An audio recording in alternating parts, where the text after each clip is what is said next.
At my wedding, my dad, a wealthy CEO, demanded I remove those ridiculous medals, disgraceful. When I refused, he slapped me in front of 280 guests. Then my fiancé, a 4-star Navy SEAL, grabbed his wrist and spoke 8 words. The entire room rose to their feet. His face went pale. Can you imagine the audacity? My own father, at my wedding, surrounded by 280 guests, slapped me so hard the sound cracked across the room like a pistol shot. Champagne glasses froze midair, forks clattered onto plates of prime rib, and every single eye in that opulent hall darted between us in utter, shocked disbelief. The sting bloomed across my cheek, hot and humiliating, but I refused to flinch.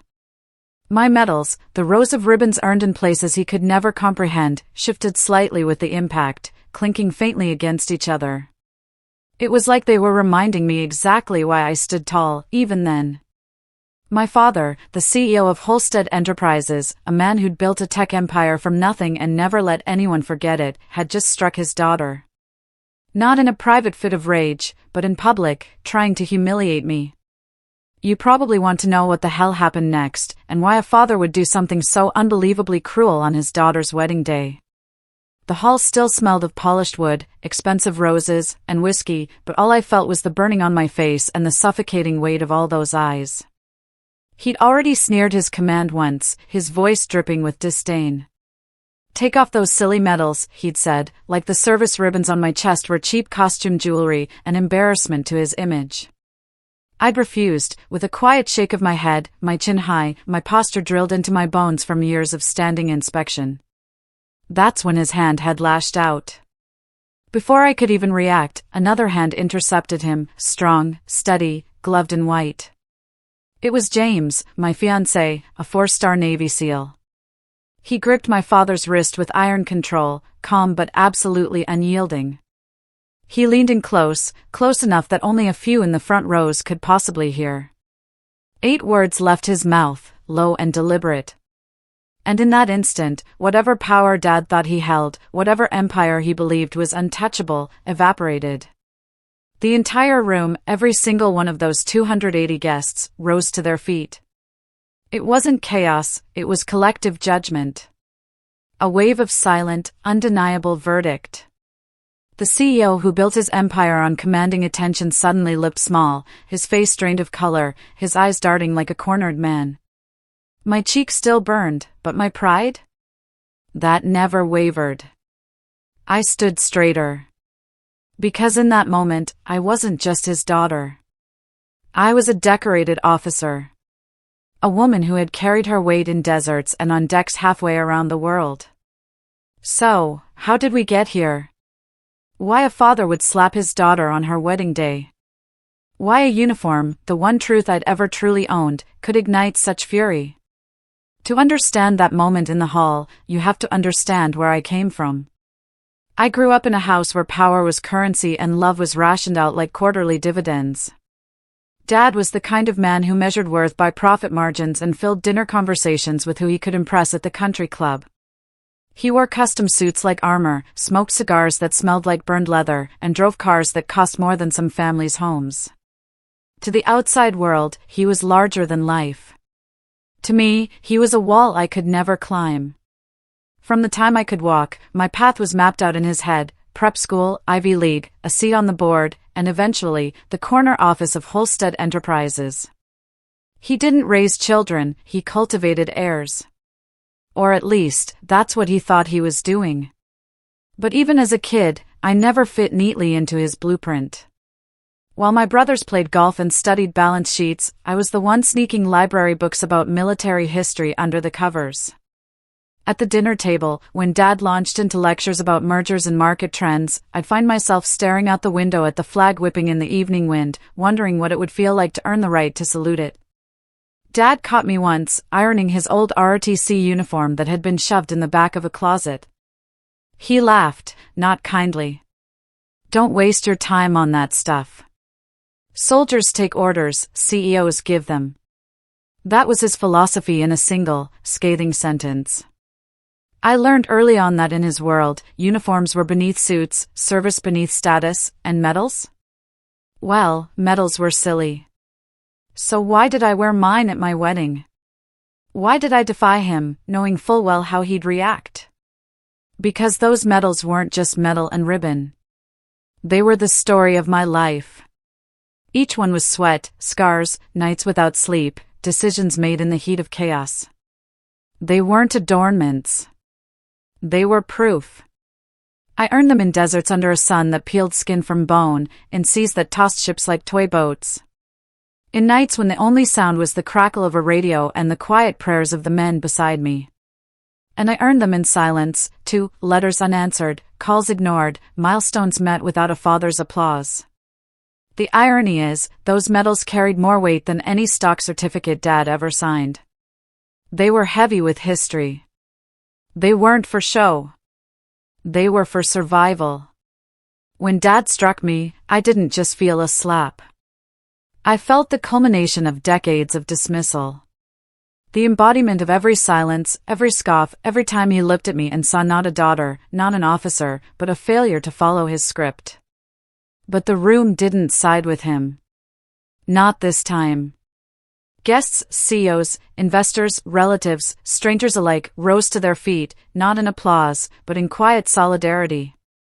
And in that sea of tailored suits and designer gowns, I felt the gaze of those who mattered most, my brothers in arms, the seals I had bled with. Their eyes burned not with pity, but with fierce pride. Dad's empire had always been built on commanding rooms. But in that hall, authority shifted with 8 words from a seal, with 280 people rising in defiance of arrogance. The balance of power had finally tipped. The sting on my cheek lingered.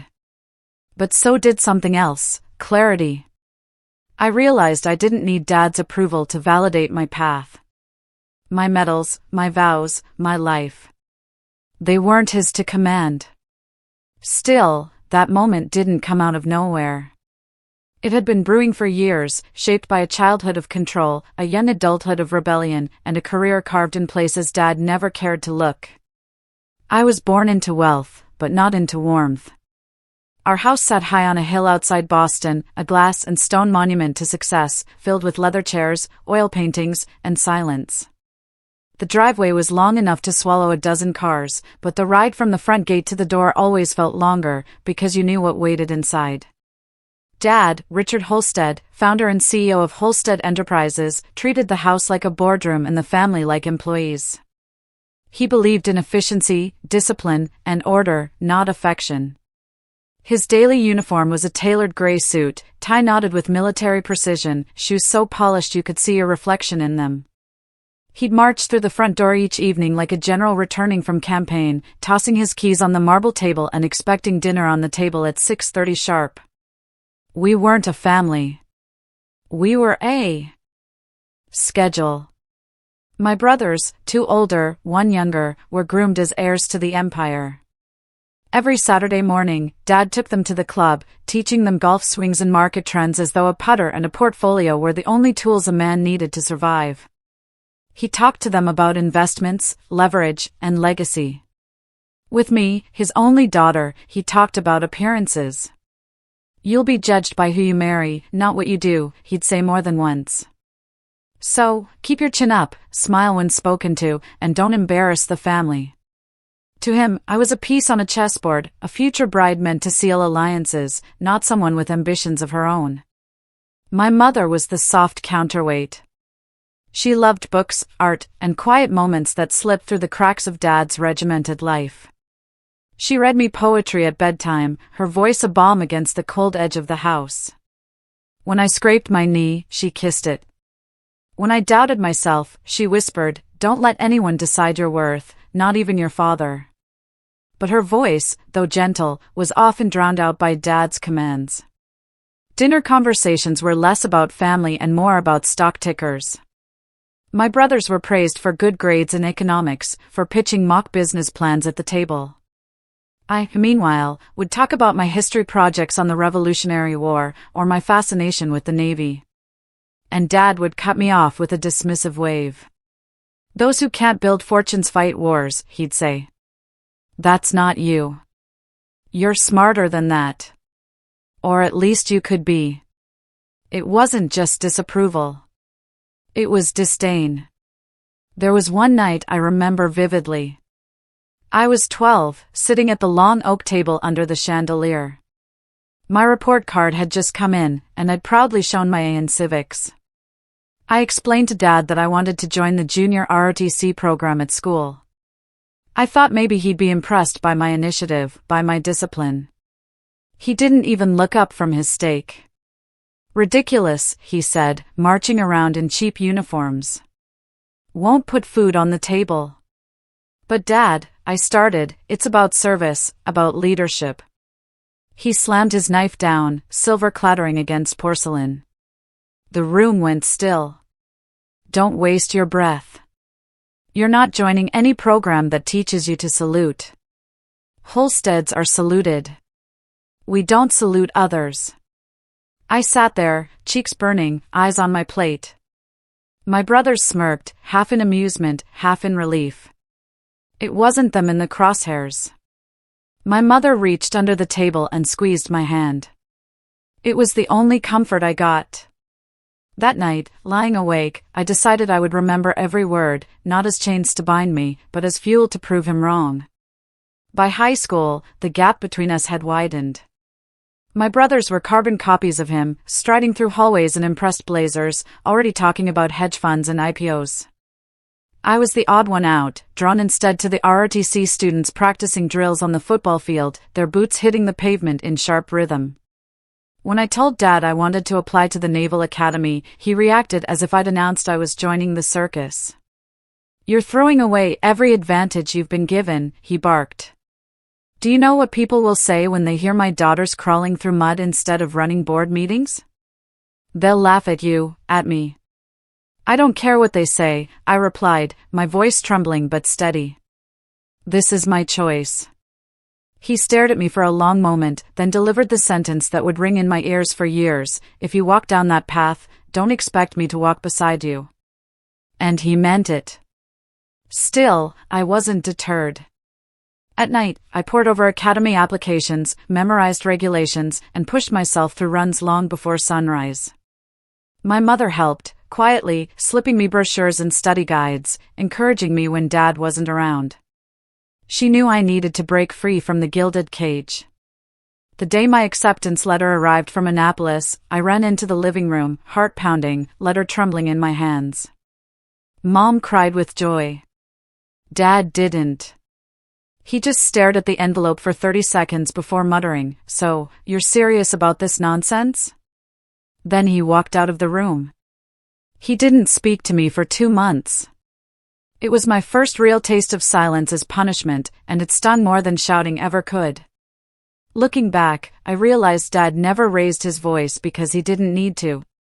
He ruled with presence, with expectations that hung in the air like smoke. You either lived up to them, or you were cast out. I was already halfway to being cast out. But as much as it hurt, that house taught me something important: power without empathy is hollow. Dad's empire was vast, his influence undeniable. But his family lived in fear, not love. And I knew deep down that wasn't the legacy I wanted. I wanted to build something different. Not a company, not a fortune, but a life anchored in honor.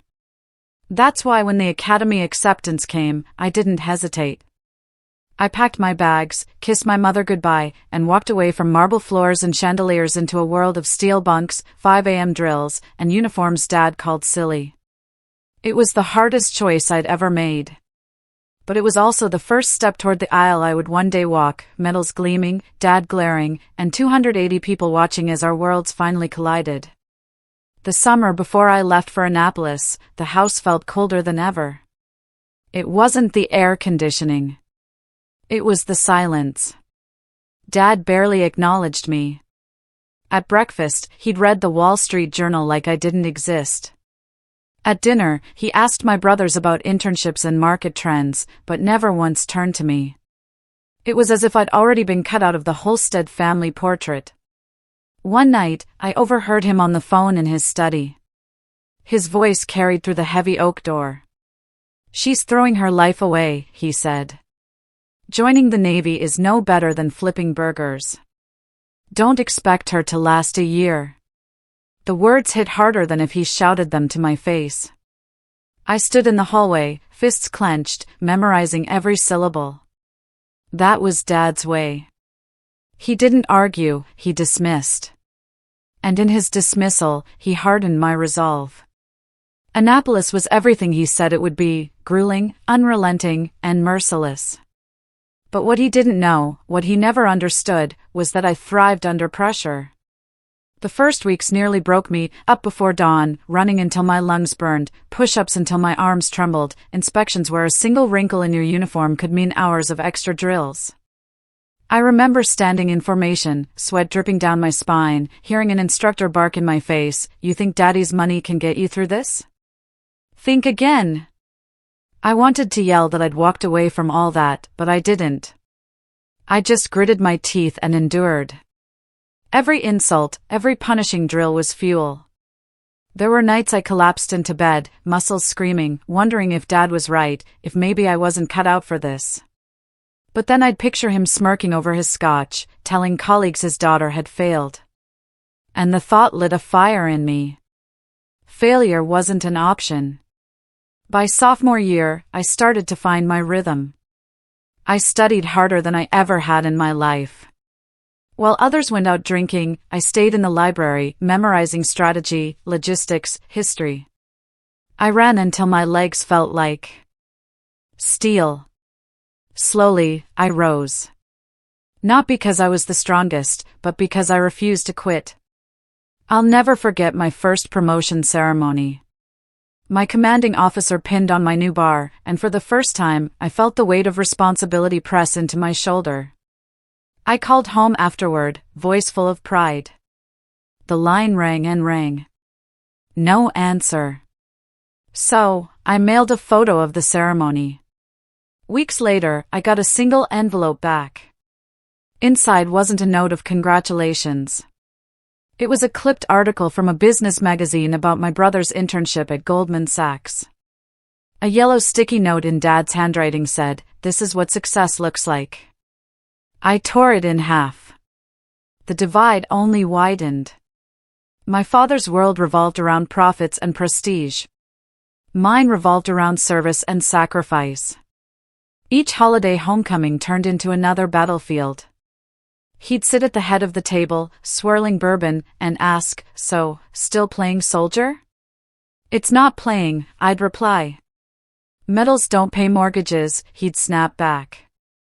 Mom would intervene, voice calm but firm, "Not everything has to be about money, Richard." He'd scoff, retreat into silence, and I'd leave the table with my appetite gone. The truth was, I had found a new kind of family, one forged in fire, not blood. My classmates became brothers and sisters. We endured together, sweated together, picked each other up when we fell. There was no boardroom hierarchy, no stock options. There was only the mission, and whether you could be trusted to carry it out. Graduation was bittersweet. I stood in dress whites, cap tucked under my arm, as the band played and the crowd cheered. Rows of proud families waved flags and snapped photos. I scanned the stands, searching for one face I knew I wouldn't find. Dad hadn't come. Not for the ceremony, not for the commissioning. Not for the moment his daughter officially became an officer in the United States Navy. Mom was there, though, dabbing tears from her eyes. She hugged me so tight afterward I could barely breathe. "He's wrong about you," she whispered. "You've already proven more than he ever has." Her words stayed with me long after she was gone. Deployment followed quickly. My first assignment was Okinawa, far from the glittering skyscrapers Dad loved to point to as symbols of power. The days were long, the nights longer, and the work wasn't glamorous. Logistics, supply chains, endless paperwork to keep operations moving. But it mattered. Men twice my size had to answer to me, and I learned to project authority, not with volume, but with clarity. The first time I commanded a unit in the field, the nerves nearly swallowed me whole. But I remembered the countless times Dad had told me I wasn't enough. And I decided right then I would never let his voice be the last word on my worth. Years passed.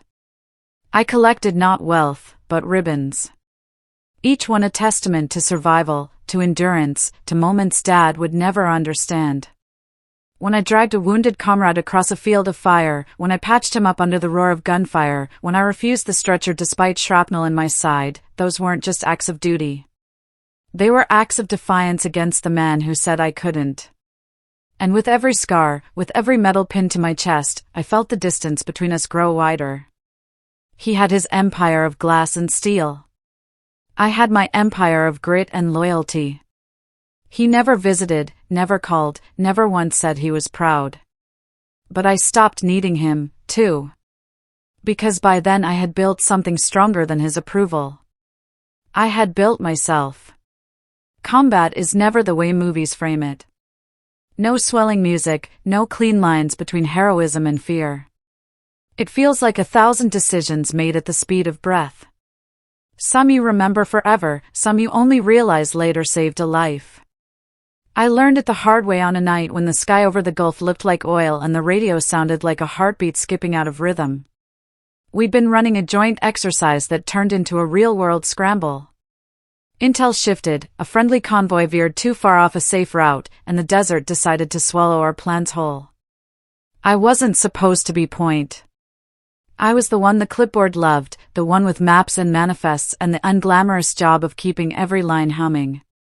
But when a truck's axle snapped and its driver went quiet on comms, I was the one closest with the authority to move. I didn't ask permission. I moved. I still remember the heat coming through the soles of my boots as if the ground had teeth. A medic and I slid behind the disabled vehicle, and I felt the world shrink to a small circle of dust and pain. The driver was pinned under the dash, conscious, bleeding, trying to apologize for inconveniencing us. People apologize a lot when they're dying, part of the strange politeness war beats into you. We cut him free with a borrowed pry bar, the kind of tool no one writes citations for. When the dust cleared and the helicopter roared in, I realized my hands wouldn't stop shaking. I tucked them behind my back so no one would see. And then I walked out in front of my team with steady steps, because steadiness is a language leaders have to speak even when their mouths are closed. I didn't call home to tell anyone. There was no one to call. Word travels in the way it does, quietly, sideways. A SEAL detachment that had watched us work started showing up at our range during off hours. At first, I thought they were humoring me, the polite nods you give to the officer who isn't one of you. But then they kept coming back, not to test me, but to train with me. They were older than me on average, scarred in the ways the body records, and reserved in the ways pain insists. And yet, around the rack of battered kettlebells and the rusted pull-up bars, we found a rhythm. I learned to shut up when they told stories and ask exactly one question when they finished. Respect, I learned, is a two-lane road with no shoulder. There was Torres, who'd run on a prosthetic like the ground owed him time it had stolen. There was Riley, whose voice never rose above a calm murmur, no matter how loud the world got. There was Hill, who smiled with one corner of his mouth and called me ma'am, like the word meant the difference between chaos and order. I didn't earn their friendship with speeches. I earned it with attendance. Showing up. Showing up again. Showing up when it rained and when it hurt and when it would have been easier to send an email instead. We started blending operations, practice first, then real. I brought structure to places that preferred mystery. They brought cunning to plans that liked to look good on a whiteboard. Once, on a night op near a coastline that smelled like rust and grief, my timeline ran red. The comms said 5 minutes to extraction, and the clock said we'd used 8. Hill's voice came over comms, light as a hand on your shoulder, ma'am, plans are pretty until they meet the tide. Trust the tide. We did. We adjusted. We made it out, wet and late, and alive. Afterward, under a steel sky, Hill passed me a thermos and said, "You kept us from sprinting into a wall." That counts. I wanted to say that his calm saved us. Instead, I nodded once, the way you do when you understand a pact doesn't need ink. I wore new ribbons after that season. The kind that don't catch the light so much as catch your breath. I mailed a Photo to my mother, a habit I couldn't quit, even though I knew the house where she lived felt more museum than home. I got a small card back in her looping script, proud of you. Always have been. Be gentle with those who won't say it out loud. I read it 3 times, then slid it into the back of my wallet, behind my military ID, like an amulet. A month later, the call came from my father, not to me, but to my CEO's office. Bureaucracy tends to be unkind to the personal. When I finally got the message, it was already old. Asterisk, your mother's in hospice. Late stage, asterisk, there was a window if I could get leave. The kind of window life often closes while you're filling out the form to request it. I flew home anyway, landing in a city that felt like an old suit that no longer fit. The house smelled the same, lemon polish and money. She looked smaller in the bed, her hair gone, her hands cool and papery in mine. My father stood at the corner of the room like a piece of dark furniture. His face composed, his tie still perfect. We didn't argue. We didn't speak. We watched the machine write its thin line of beeps like a final memo. When she woke, her voice was a whisper that threaded directly to my bones. You look so strong, she said. Are you strong? I told her I was, because I had to be. She smiled the way people smile in paintings, soft at the edges. Keep choosing what's true, even when it's not applauded. She slept, and hours later, she was gone, as gently as she had lived. My father never reached for me. I signed paperwork the way I signed orders and flew back into a world where grief is something you fold and tuck into your pocket so your hands are free. I didn't hear from him again after the funeral. Not a note, not a call. Months slid into a year. The next time the past collided with the present, it was on a pier that smelled like salt and diesel.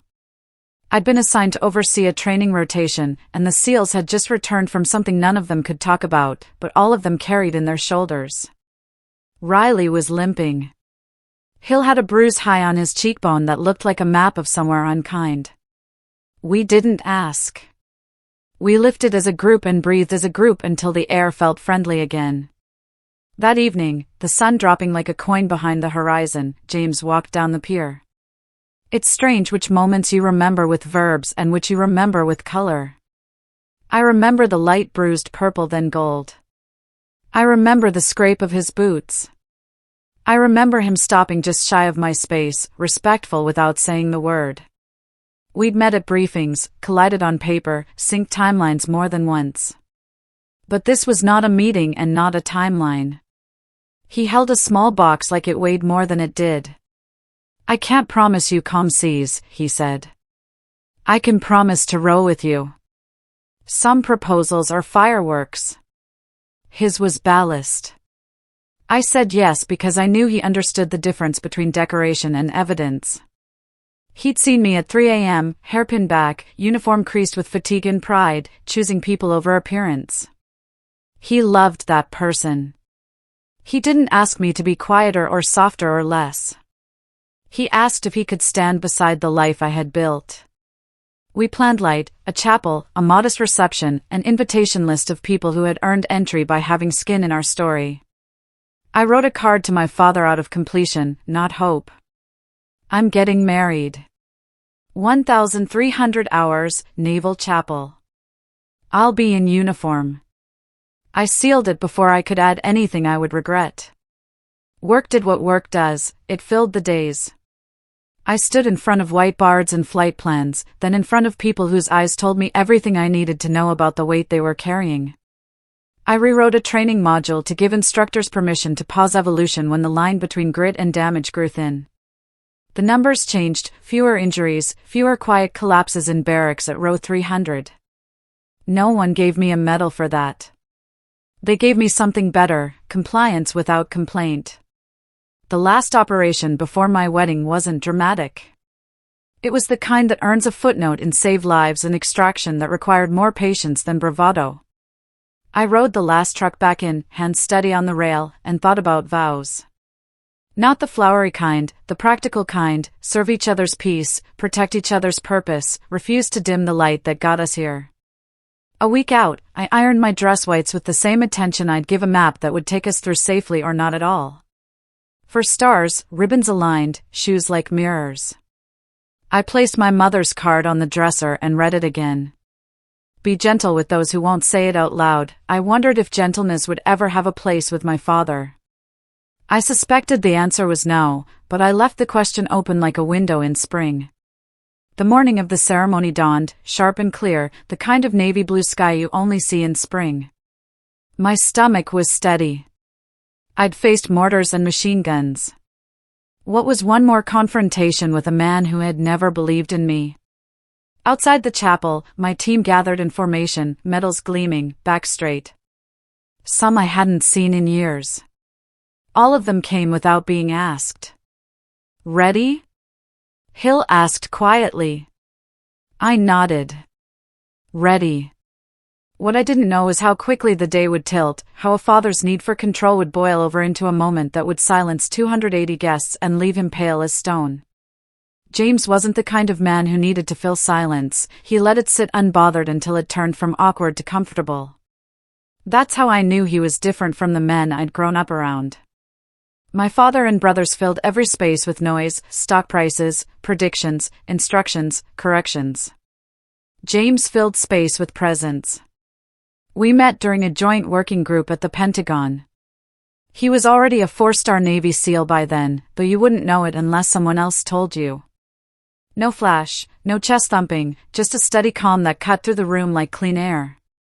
I was presenting on logistics reform, a dry subject that could put anyone to sleep. He listened without blinking, arms folded, eyes sharp, and when the session ended, he stopped me in the hallway.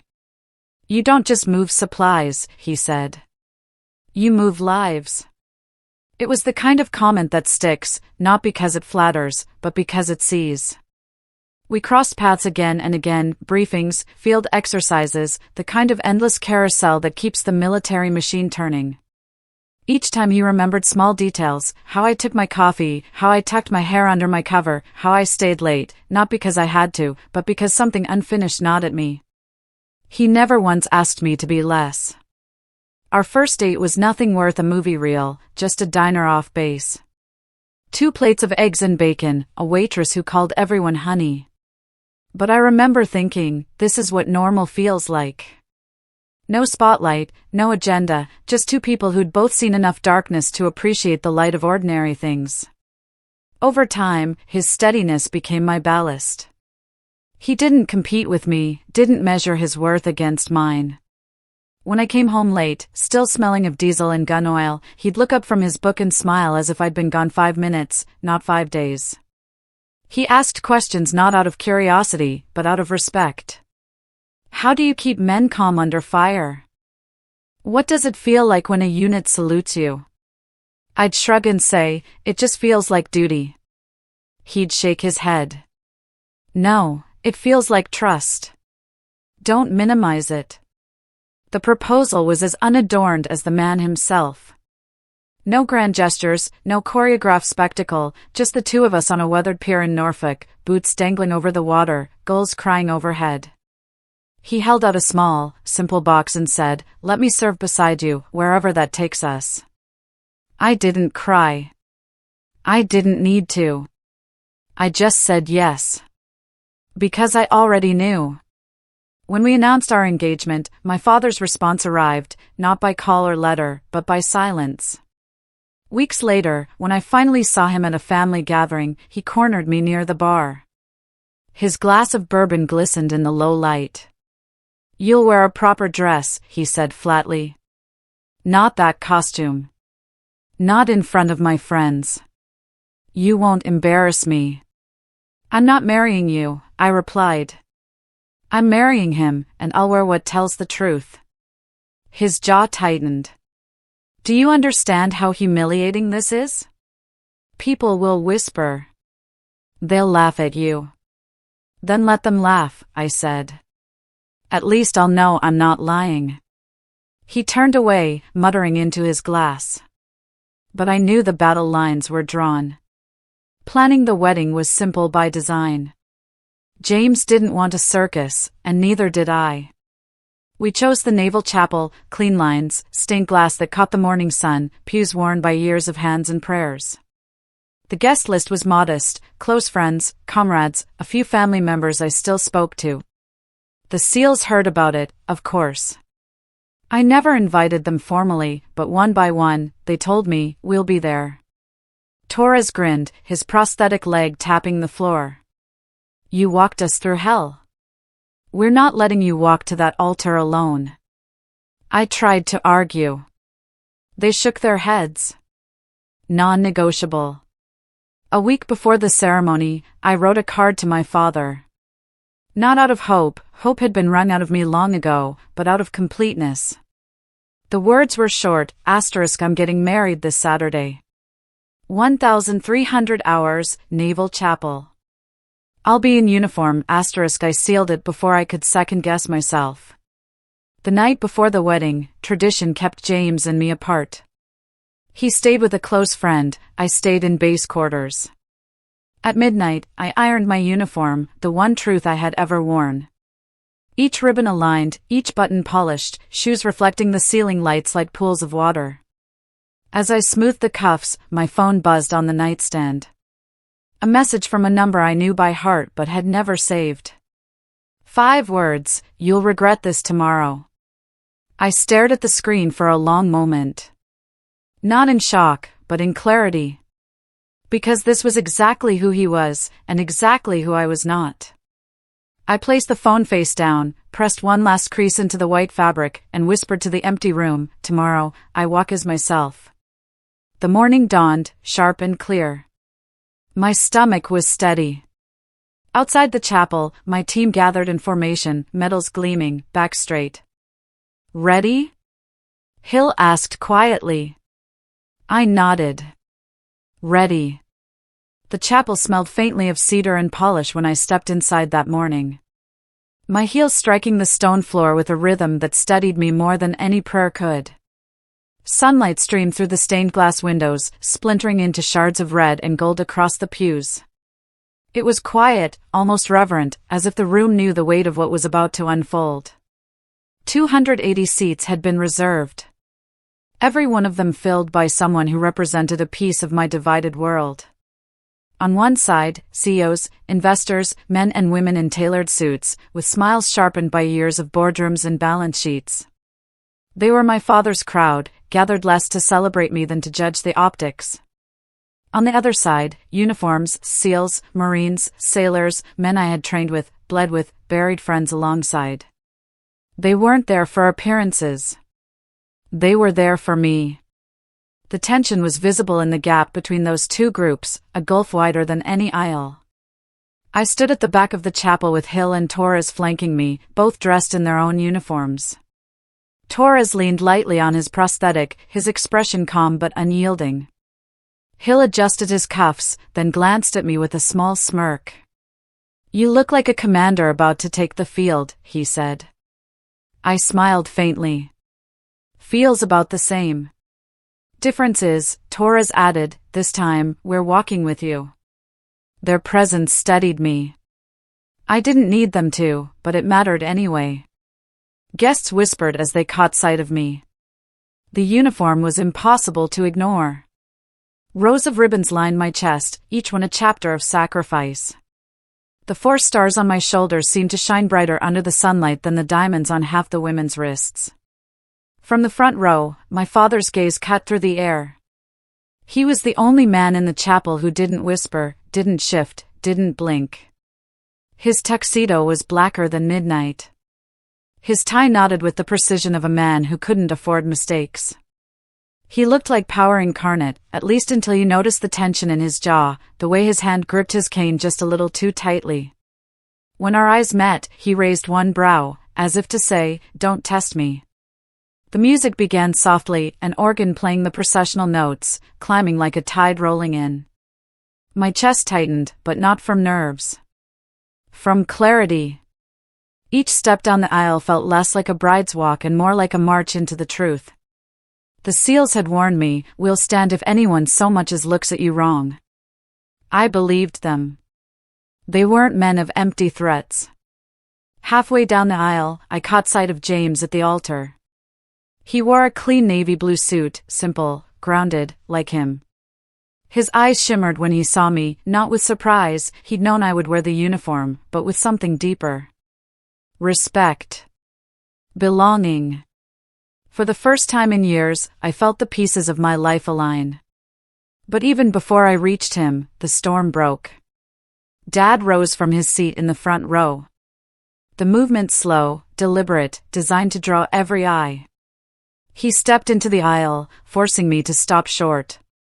A murmur rippled through the room. The organ faltered, the notes cutting off like a breath held too long. He looked me up and down, his lips curling into a sneer that carried more disdain than words ever could. Then he said it, his voice loud enough for the entire chapel to hear, "Take off those silly medals."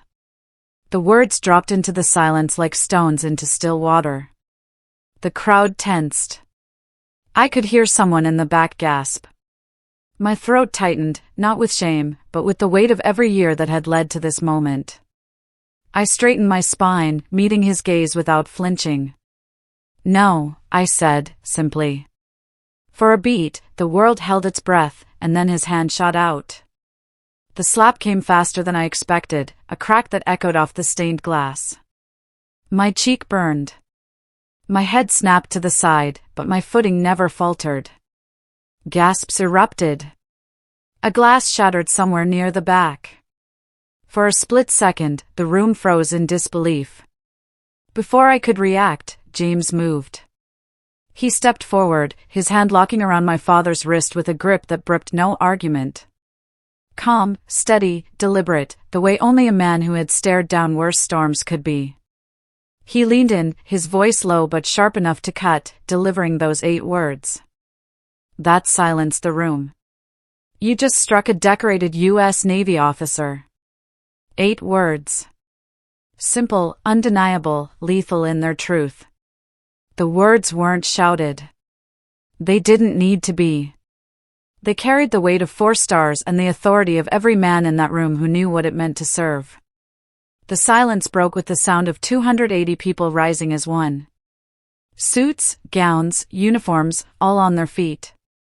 No one instructed them. No one asked. They stood because they knew where honor belonged. My father tried to speak, his mouth opening like a man about to launch into a boardroom tirade, but no words came.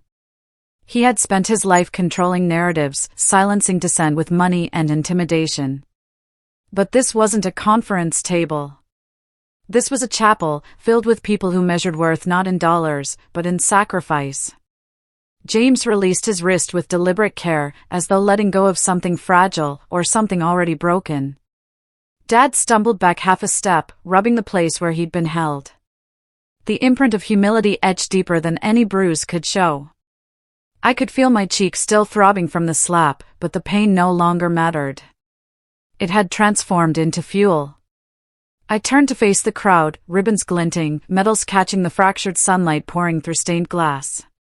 For the first time in my life, I wasn't the one on trial. My father was, and the verdict was plain. One of the SEALs, Torres, leaning on his prosthetic, broke the silence with 3 words that rang louder than the organ ever could: "Admiral on deck." The room responded instantly. Every military man and woman snapped to attention, saluting with crisp precision. Even some of the civilians followed suit, awkward but sincere. The air was thick with reverence. The kind you don't fake, the kind that can't be bought. My father's empire had never inspired this. Not once. I looked at him, then really looked. The man who had dismissed my dreams, who had cut me out of conversations, who had silenced me with disdain. He had thought today would be his triumph, his day to parade his wealth, his influence, his carefully curated image. Instead, he was pale, trembling, diminished under the gaze of people he could never control. He'd always told me medals were silly, but in that moment, they were the only truth that mattered. I walked the rest of the aisle, each step echoing like a drumbeat of defiance. James waited at the altar, his eyes steady, pride written across his face.